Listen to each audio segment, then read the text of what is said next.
A defesa direta de mérito, ela estabelece que o réu, a reclamada, nega o próprio fato constitutivo do direito do autor. Por exemplo, o reclamante ele pleiteia horas extras em uma eventual reclamação trabalhista e a empresa nega a prestação de horas extras, apresentando o cartão de ponto, alegando que ele trabalhava, por exemplo, 8 horas diárias.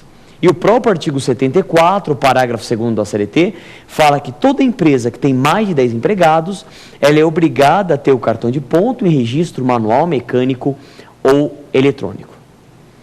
Vamos repassar isso para você que está prestando o exame de ordem ou para você estudioso do direito processual do trabalho. Pelo princípio da eventualidade ou da concentração de defesas na contestação, temos 3 espécies de defesas. Defesa processual, a defesa indireta de mérito e a defesa direta de mérito. Dessa forma, a contestação ela deve ser alinhavada, pautada nesses 2 importantes princípios.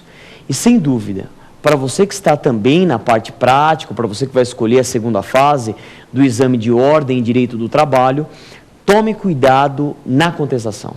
A contestação é uma das 3 peças mais cobradas no exame de ordem, inegavelmente, e ela requer muito cuidado e muita atenção. Porque se nós temos os princípios da impugnação específica e da eventualidade, a banca ela pode perguntar um problema, pode trazer um problema, que você tem que apresentar as 3 defesas, né? Uma preliminar, alguma defesa indireta de mérito, por exemplo, a própria prescrição, prescrição bienal ou prescrição quinquenal, lá do inciso 29 do artigo 7º da Constituição, e a defesa direta de mérito mesmo, né? É isso, pessoal. Com isso terminamos o nosso bloco 1, o bloco tema do dia.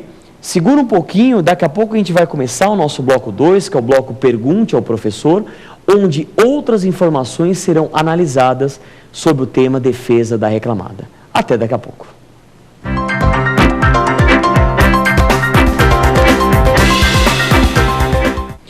Iniciamos agora o bloco 2, o bloco Pergunte ao Professor, no qual responderei 5 perguntas enviadas pelos telespectadores de todo o Brasil.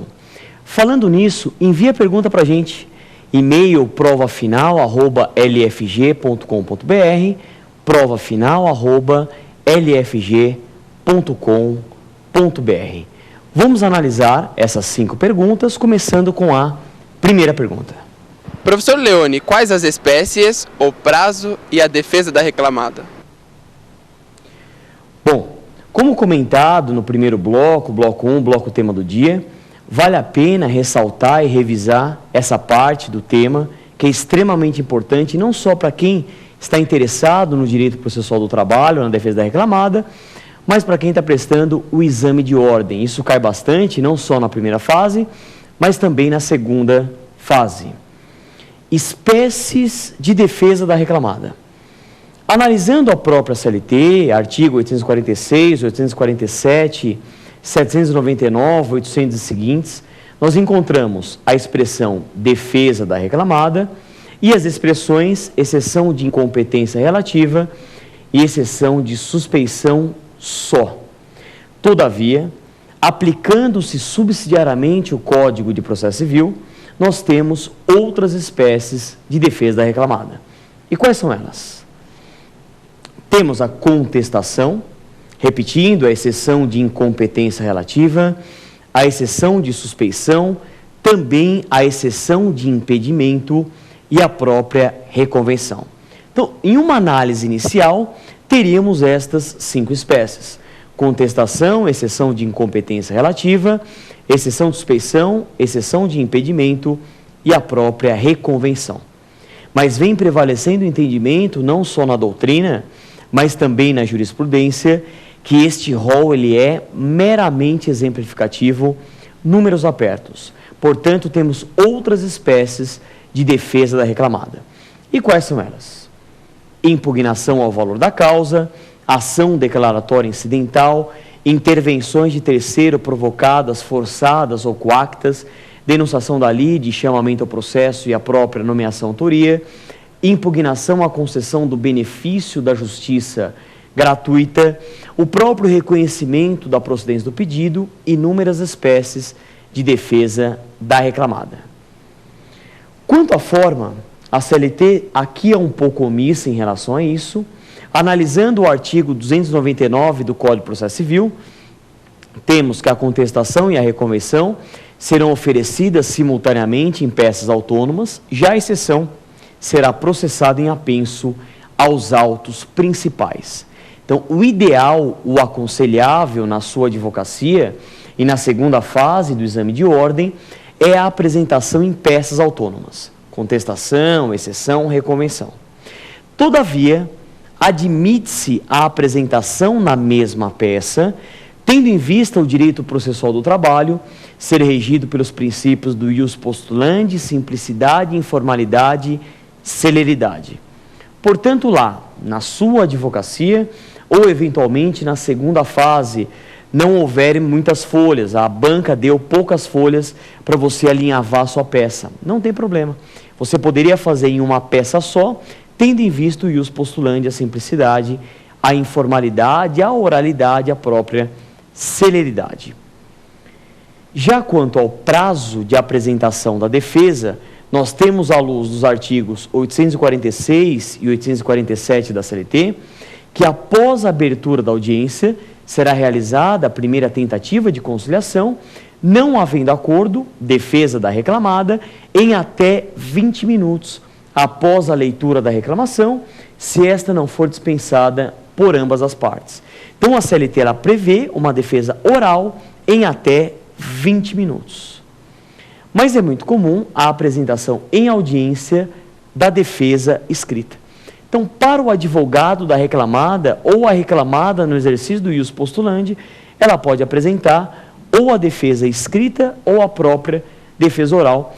Eu nunca esqueço uma questão que caiu em uma prova, que eles perguntaram assim: há uma reclamada, a empresa procurou um advogado trabalhista na véspera da audiência. Esse advogado aceitou o patrocínio da causa, mas ele disse que não teria tempo hábil para a elaboração da defesa escrita. No dia seguinte, que era o dia da audiência, ele lá compareceu e realizou a defesa oral, utilizando o prazo de 20 minutos. E a banca perguntou se esse comportamento do advogado estava correto ou incorreto. Resposta: comportamento estava correto, porque a CLT traz a possibilidade da defesa oral, uma manifestação do princípio da oralidade na apresentação da defesa. Vamos à próxima questão. Professor Leone, a revelia no processo do trabalho produz quais efeitos? Uma questão muito interessante, uma pergunta muito interessante, a questão da revelia. Revelia, segundo o professor Pontes de Miranda, vem do latim rebelis, que significa rebeldia. E há uma controvérsia do que significa a revelia. E nós encontramos duas grandes posições na doutrina e na jurisprudência. A primeira posição aduz que a revelia, particularmente data máxima venia, eu adoto esse entendimento, que a revelia é a ausência de defesa da reclamada, a ausência de defesa do réu.